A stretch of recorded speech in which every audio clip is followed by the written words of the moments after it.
Hello students, आज के session में बात करेंगे हम लोग टाइप्स ऑफ मैट्रिसेस के बारे में।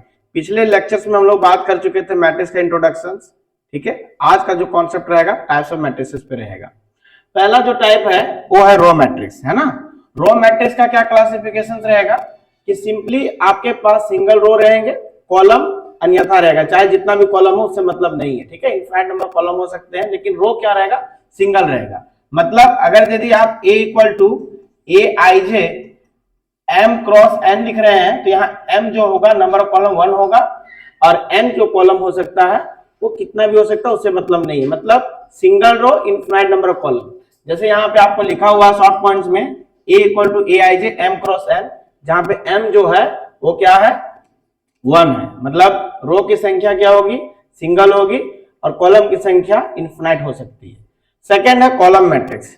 अगेन कॉलम में क्या होगा, कॉलम मैट्रिक्स में क्या होगा, सिंपली इसमें नंबर ऑफ कॉलम की संख्या 1 होगी और रो की संख्या चाहे जितना भी हो सकता है उससे कोई दिक्कत नहीं है। जैसे हमने यहाँ पे लिख रखा हुआ है शॉर्ट में a equal to A I J M cross N, जहां पे n इक्वल टू क्या है, 1 है। n क्या डिनोट करता था, कॉलम। कॉलम की संख्या 1 होगी और रो की संख्या कितनों भी हो सकती है। ठीक है,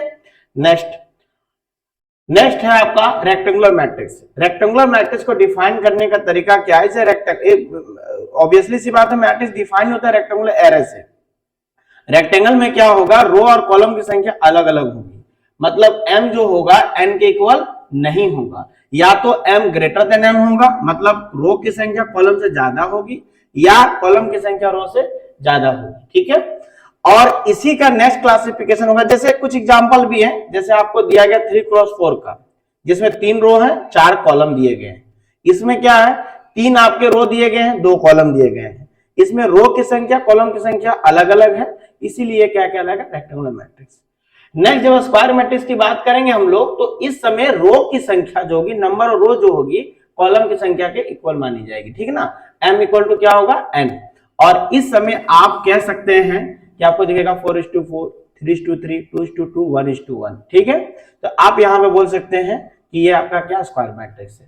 ठीक है, अब एक टिपिकल क्वेश्चंस में दे रहा हूं, जैसे कि सपोज करिए कि हम सिंगल एलिमेंट लिखे 2, तो ये क्या कहलाएगा, 1:1। क्या ये स्क्वायर मैट्रिक्स है, बिल्कुल।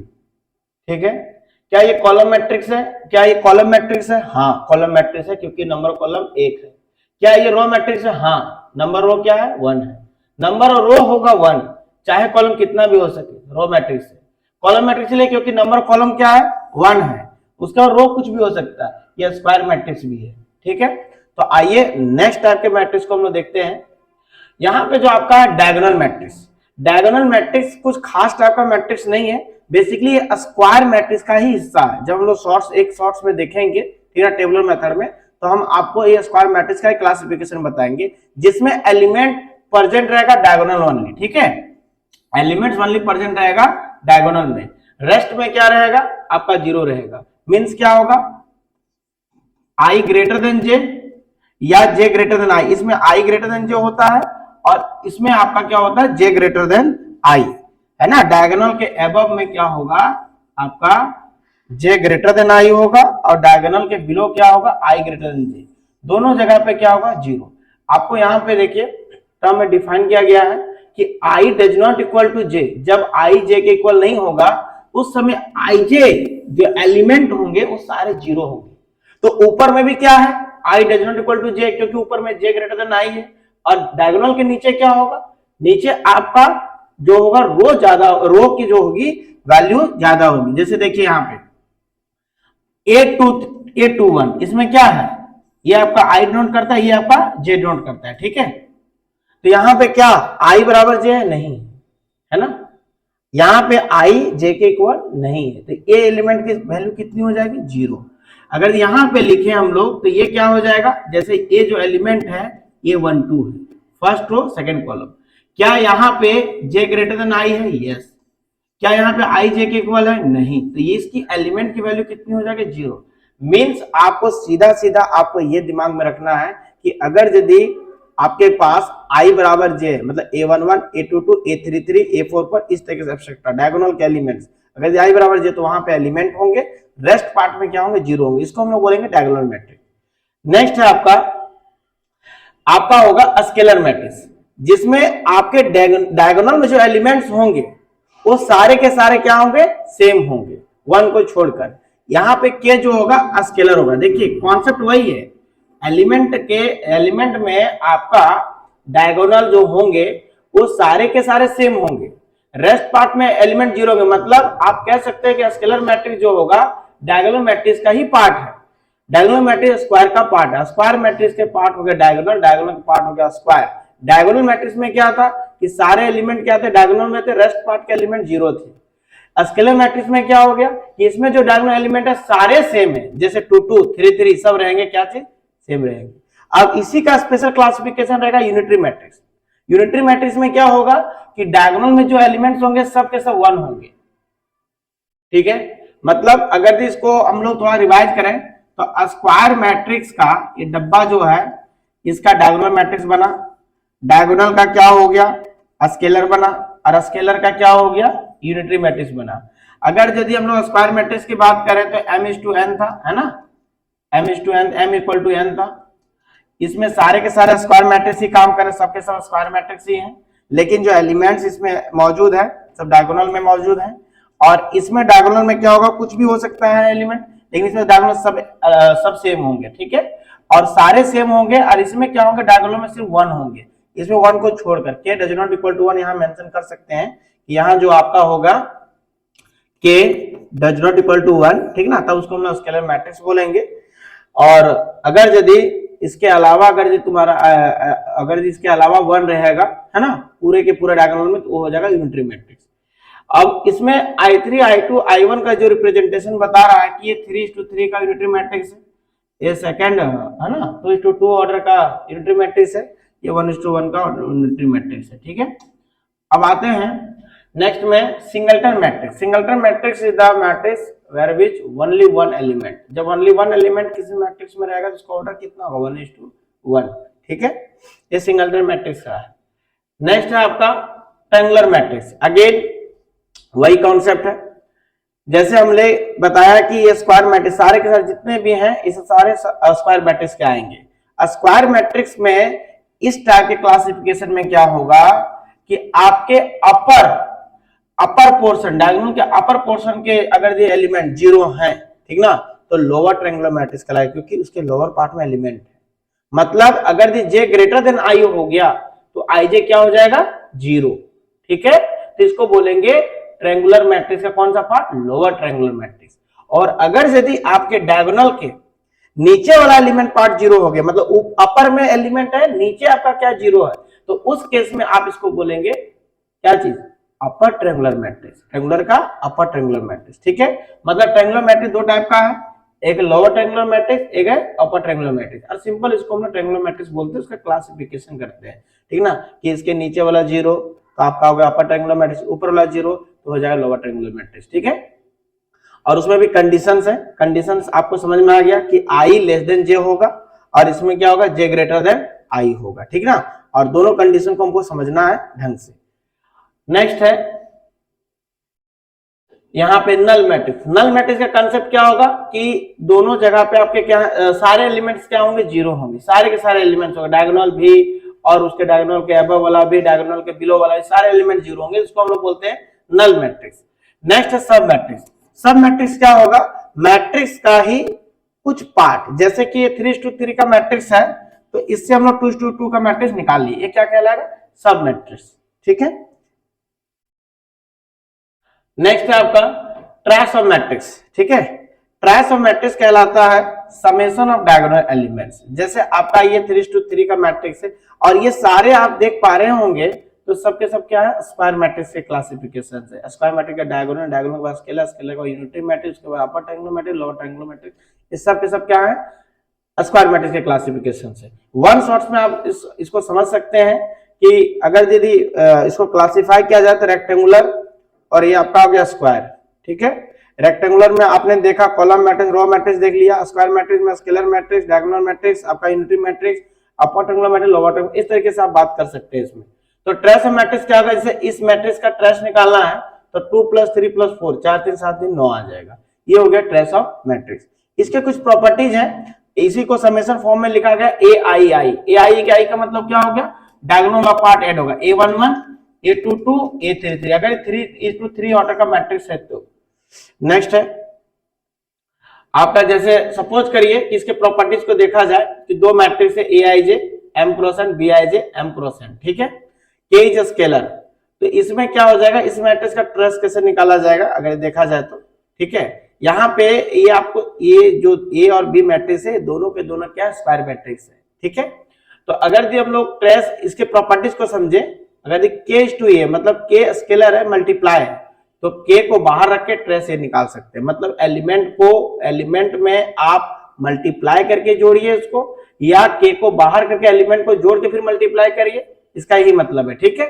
नेक्स्ट है trace A plus minus B, इसको आप दोनों मैट्रिक्स को साथ में जोड़ के आप ट्रेस निकालिए या अलग अलग निकालिए, आपका क्या रहेगा, सेम वैल्यू रहेगी। सब प्रॉपर्टीज है। ट्रेस A/B मतलब दो मैट्रिक्स का मल्टीप्लाई, आगे हम लोग जब बात करेंगे तो मैट्रिक्स को ऑपरेशन में देखेंगे, addition matrix, subtraction matrix, multiplication matrix, उस समय हम लोग देखेंगे, इसका एग्जांपल देखेंगे कि A/B का मल्टीप्लिकेशन का जो ट्रेस होगा वही ट्रेस B/A का मल्टीप्लिकेशन होगा। नेक्स्ट है आइडेंटिटी मैट्रिक्स का, अगर तुम ट्रेस निकालो तो n के बराबर होगा। जैसे सपोज करिए 2:2 का आइडेंटिटी मैट्रिक्स था 1 0 0 1, तो बताइए ट्रेस इसका क्या होगा, डायगोनल का एलिमेंट 2 होगा, तो देखिए n 2 हो गया कि नहीं, 3 रहेगा तो क्या हो जाएगा, 3 हो जाएगा, ठीक है। नेक्स्ट है trace AB equal to trace A into trace B, A does not equal to, मतलब आप ट्रेस AB को ट्रेस BA के फॉर्म में लिख सकते, trace A into trace B नहीं लिख सकते। जैसे समेशन में हम लोग लिखे थे trace A plus minus B को trace A plus minus B trace B के रूप में लिखे हुए थे।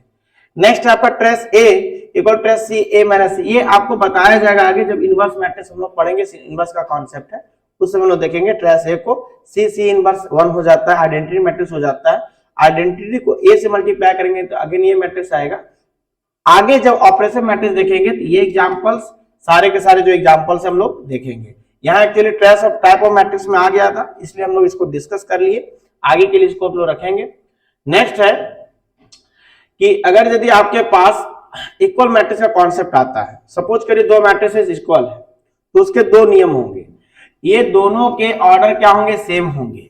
अब बताइए कि अगर यदि पहला एलिमेंट जनरल हम लोगों ने लिखा, पहला मैट्रिक्स को जनरल में लिखा Aij M क्रॉस n, और दूसरा मैट्रिक्स को Bij P क्रॉस Q लिखा, ये ऑर्डर तभी सेम हो सकते हैं जब इसके रो इक्वल हो, जब इसके कॉलम इक्वल हो, मतलब m बराबर किसके होगा, P, और n बराबर किसके होगा, Q के इक्वल होगा, तभी ये क्या कहलाएगा, सेम ऑर्डर के मैट्रिक्स कहलाएंगे, और तभी ये इक्वल मैट्रिक्स भी होंगे।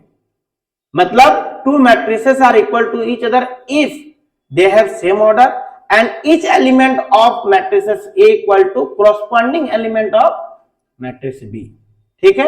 मतलब A11 बराबर B11, A12 बराबर B12, A22 बराबर B22। कुछ एग्जांपल्स आएंगे, ठीक ना, कुछ एग्जांपल्स करते हैं। जैसे यहाँ पे आपको दे रखा हुआ है, थोड़ा सा अच्छे लेवल के क्वेश्चन है, इसमें आपको निकालना है x के वैल्यूज, ठीक है। तो इस एलिमेंट को x+3 को इस मैट्रिक्स के पहले एलिमेंट में A11 है, इस मैट्रिक्स का A11 के इक्वल कर दें, ठीक है। ये आ जाएगा आपका 2x इक्वल टू माइनस और minus 3, 2x equal to -4, x equal to -2, ठीक है। x का वैल्यू आ गया, z का वैल्यू क्या होगा, इसके इक्वल इसको करिए तो z इक्वल टू 4 आ जाएगा, और इसके इक्वल जब इसको करेंगे तो कितना आ जाएगा, 2w equal to 8, w equal to आ जाएगा 4। अगेन इसी तरह z-1 है ना, और 2y प्लस x करेंगे तो x इक्वल टू -2y, ठीक है, यहां से आ जाएगा आपका 4 आ जाएगा, ठीक है। तो इस तरीके से हम लोग मैट्रिक्स का इक्वेशंस को हम लोग सॉल्व करते हैं इक्वल मैट्रिक्स टाइप का। जैसे ये एलिमेंट इसके इक्वल हो जाएगा तो 2i plus x equal to कितना होगा, 0, तो 2i इक्वल टू x, और 2ix का वैल्यू कितना आया हुआ था हम लोग के पास, -2, ठीक है, -2 आया हुआ था ना, तो ये कितना आ जाएगा, -1 आ जाएगा, ठीक है, ये -1 हो जाएगा क्योंकि ये -x आ जाएगा, -x और सॉरी ये -2 पहले से है, तो ये कितना आ जाएगा, +2, तो ये आ जाएगा 2ix -x ना हो जाएगा, तो ये आ जाएगा, पहले का आंसर ठीक है ना, बात समझे कि नहीं। और नेक्स्ट क्वेश्चन है, ये आप लोग बनाने की कोशिश करिएगा, अच्छे लेवल का सवाल है ये, जिसमें यहाँ पे भी कॉन्सेप्ट वही होगा, 2α + 1 इक्वल टू, ये आ जाएगा किसके इक्वल, α + 3 के, ठीक है, α + 3 के इक्वल हो जाएगा। यहाँ पे अल्फा इक्वल टू 3 माइनस का 1 इक्वल टू कितना आ जाएगा, -2 आएगा, +2 आएगा, +2 आ जाएगा ना, ठीक, +2 आ जाएगा। अगेन जब आप इसको इक्वल करेंगे beta square +2 equal to 3 beta, यहां से आपका क्वाड्रेटिक बनेगा beta square -3 beta +2 equal to 0, और यहां से बीटा का स्क्वायर अगर इसको सिंप्लीफाई किया जाए तो बीटा माइनस का 2 आ जाएगा, -1 बीटा माइनस का 2 आ जाएगा, तो यहाँ पे आपके पास बीटा इक्वल टू 1 आएगा और 2 आएगा। अगेन जब बीटा को हम लोग इसमें सॉल्व करेंगे तो यहाँ पे बीटा स्क्वायर -5 बीटा -6 का कॉन्सेप्ट आएगा, और यहाँ पे जब सॉल्व किया जाएगा तो यहाँ पे जो वैल्यू आएंगे आपके पास 2 और 3 आएंगे, ठीक ना, जिसमें से दोनों पार्ट में कॉमन क्या आएगा, 2। देखिए अल्फा का वैल्यू 2 आया हुआ है, बीटा का वैल्यू पहले क्वाड्रेटिक सॉल्व करने में 2 और 1 आया हुआ है, और सेकंड क्वाड्रेटिक ऐसा नहीं, क्योंकि बीटा का 2 इक्वेशन बना, दोनों से वैल्यू निकलेगा, ठीक है। अब दोनों में से जो कॉमन वैल्यू आएगा वो आपको यहाँ पे सुटेबल लिखना है। अल्फा इक्वल टू हो गया आपका 2 और बीटा भी क्या हो गया, 2। देखिए ये आंसर आया हुआ है। नेक्स्ट है आपका एनसीईआरटी बेस्ड क्वेश्चन है कि ABCD आपको निकालना है, तो सिंपल सी बात है, 2A + B इक्वल टू कितना आ जाएगा, 4 आ जाएगा, ठीक ना। A - 2B इक्वल टू कितना आएगा, -3 आ जाएगा। इसको सॉल्व कर सकते हैं हम लोग, है ना, इसको 2 से मल्टीप्लाई कर दीजिए तो 2B कट जाएगा, 2 और 2 ये कितना, 4A प्लस ये कितना आ जाएगा, 5A, है ना, और ये कितना का 8 में 3 कितना का 5, A इक्वल टू कितना आ गया, 1। जब A इक्वल टू 1 आ गया तो B इक्वल टू आ सकता है कितना, 2 आ जाएगा, B इक्वल टू कितना आ जाएगा, 2 आ जाएगा। इसी तरीके 5C माइनस इसको 11 के इक्वल कर देंगे, 4C + 3D को 24 के इक्वल कर देंगे, बात समझे कि नहीं। तो इक्वेशन क्या बन जाने वाला हमारा, 5C माइनस का D इक्वल टू 11 और 4C + 3D इक्वल टू कितना, 24, राइट। देखिए यहाँ पे अगेन इसको 3 से मल्टीप्लाई कर दीजिए, और ये कितना का, -3 + 4D कैंसिल हो जाएगा, ये 15C प्लस का 4C कितना आ जाएगा, 19C, और ये 33 प्लस का 24 कितना आएगा, 4 3 7 57, C का वैल्यू कितना आएगा, 19 से 3 चल जाएगा ना, तो C = 3 आ गया। अब C का वैल्यू पुट कर देंगे, यहाँ पे कितना आएगा, 5:3 - D = 11, ठीक है, ये कितना आएगा 15 - D = कितना होगा, 11, है ना, तो ये कितना आएगा, D = 4 आ जाएगा। मतलब A का वैल्यू आ गया 1, कितना सा आंसर सजा हुआ, A का वैल्यू आ गया 1, B का वैल्यू 2 आ गया, C का वैल्यू कितना रखा हुआ है, C का वैल्यू 3, D का वैल्यू कितना रखा है, 4, ठीक है, यहां तक है। लास्ट एक स्लाइड बचा हुआ है, ये आपका कुछ क्वेश्चंस पहले से थे इसमें, है ना, कॉमन पार्ट के लिए लिया गया था, कुछ एक्स्ट्रा क्वेश्चन था, ठीक है। चलिए यहां तक हम लोग करते हैं। नेक्स्ट टाइप में हम लोग देखेंगे ऑपरेशन ऑफ मैट्रिसेस।